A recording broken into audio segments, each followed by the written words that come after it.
A historic summit in Australia has called for a new formal body to represent the nation's Indigenous peoples in Parliament. More than 250 Indigenous leaders met in Uluru to discuss how to best recognise Australia's first inhabitants.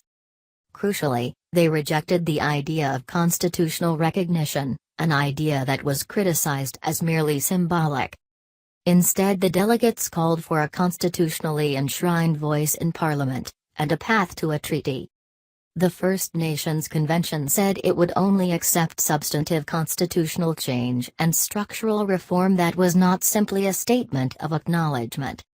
It will have a more practical impact on Aboriginal people's place in the democracy, Cape York leader Noel Pearson told the Australian Broadcasting Corp on Friday. The recommendations will be delivered to Australia's political leaders, who will decide whether to hold a national referendum. Why doesn't Australia have an Indigenous treaty? Talking about unity. The summit was scheduled to coincide with the 50th anniversary of a historic vote that allowed Indigenous Australians to be included in a national census. Earlier on Friday, one delegate, Noel Hunter, said it was critical to get adequate recognition as a people.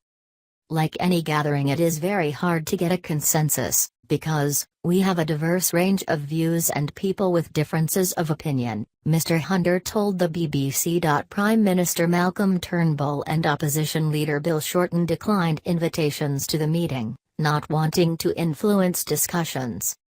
Tasmanian delegate Michael Mansell said he hoped the process would help end Indigenous disadvantage in areas such as imprisonment, employment and education. Hopefully in the next 10 years things can turn around for the better, he told the BBC. Taking away our voice.